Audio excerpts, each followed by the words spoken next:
Leblara nari sak to khane bugun lo sikwa wera kopi yo sikukla la mi wera surume kukla kiarga la mi wera sikukla somi thoni no o khaw lok na wala ke ane sikukla ba khale we phiki pha ta ge de khai ne me ne he lo ta lu lo awe na ma dilema wala ane me ba kha che ko ade we ke NU me ge DKBA BGF pale mo le ne edo se pia wa de se be se mo no do le ta si do si kwa blo nya ho ne te wa ke nyomi te se me de aya wa ho ne te le bu yo klo ne lo no ke ye lo amasa lo si ye pa ma lo pyo lo ya de no e lo myo ako bo yo le de ma be no ke sa lo ya bi noဒီကေပတ်စီမံကိန်းဆိုတာ KNU ကခေါင်းဆောင်တွေကိုယ်တိုင်ပါဝင်ပတ်သက်နေတယ်ဆိုတာထင်ရှားတာတွေ့ရပါတယ်။ငွေကြေးရယူလိုမှုတစ်ခုနဲ့နိုင်ငံတော်ပိုင်မြေကိုဥပဒေမဲ့စွာအလွဲသုံးစားလုပ်ခဲ့တာပဲဖြစ်ပါတယ်။ဒါနဲ့ပတ်သက်ပြီးမနေ့ကသတင်းမှာလည်းကျွန်တော်ထုတ်ပြန်ပြီးဖြစ်ပါတယ်။ဒါနဲ့ပတ်သက်ပြီးညီနေရနဲ့ပတ်သက်ပြီးခွင့်ပြုထားတာတို့လှုပ်ဆောင်ထားတာတို့တရားဝင်တစ်ခုမှမရှိကြောင်းတွေ့ရပါတယ်။နောက်ပြီးတော့အဲ့မြေပေါ်မှာလှုပ်ဆောင်နေတဲ့လောင်စားလုပ်ငန်းတွေကိုလည်းအခကြေးငွေယူပြီးကြီးစား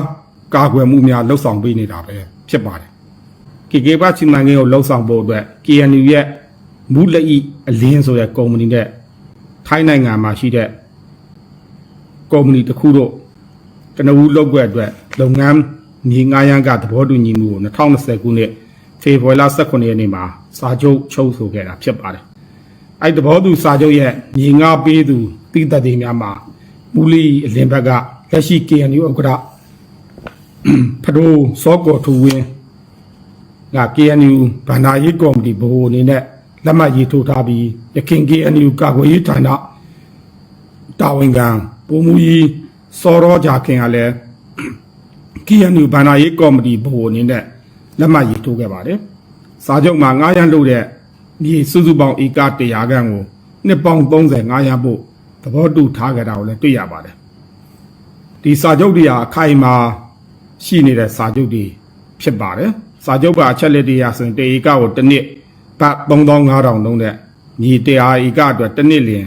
ဘတ်3သန်းခွဲဖြစ်ပြီး6လတစ်စိမ်ပေးချေပါမယ်လို့ကတိပြုထားတာဖြစ်ပါတယ်။ဒါပြင်ဧက30အတွက်လုံခြုံရေးစောင့်ရှောက်ခအဖြစ် KNU အတွက်တစ်လဘတ်9သိန်းသတ်မှတ်ထားပြီး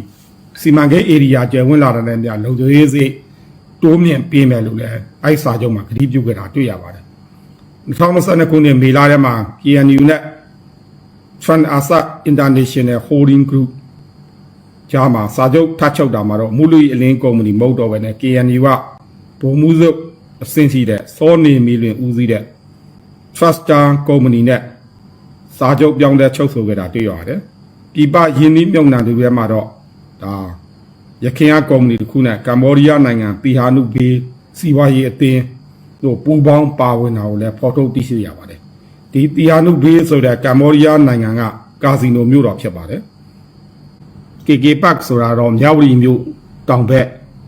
မဲထော်တလေးကြီးရွာနီထိုင်းမြန်မာနယ်စပ်တောင်ရင်မြကံဘေးမှာရှိပြီး KNU တပ်မဟာ6ရဲ့လှုပ်ရှားနယ်မြေမှာရှိတာဖြစ်ပါတယ်။ BGF ကရွှေကုတ်ကုန်းမြို့သစ်စီမံကိန်းဆိုတော့မြဝတီမြို့ရဲ့ကျွန်တော်တို့မြောက်ဘက်မှာရှိတာပဲဖြစ်ပါတယ်။ KK Park မြို့သစ်စီမံကိန်းရဲ့အနောက်ဘက်မှာတော့4ကီကောမြို့သစ်ရှိပါတယ်။အဲ့မှာတော့ဒါငញ្ញဲကျိုးပန်းမှုအထိမ်းအမှတ်ဖြစ်ကရင်ပြည်နယ်စိုးရအဖွဲ့ဝန်ကြီးချုပ်နဲ့ KNU ရခိုင်ဥက္ကဋ္ဌစောမှုတူစေဖို့တော့ဂျပန်နိုင်ငံနီပွန်ဖောင်ဒေးရှင်းရဲ့အကူအညီနဲ့2015ခုနှစ်ကတည်ဆောက်ခဲ့တာဖြစ်ပါတယ်။ဒီနောက်ပိုင်းမှာ KNU များဝင်ရောက်သိမ်းပိုက်ပြီးနေကန်တွေကိုနှင်ထုတ်ပြီး KNU PDF အဖွဲ့တွေနဲ့သူတို့အဖွဲ့အထောက်အကူပြုအဖွဲ့တွေပဲနေတာဖြစ်ပါတယ်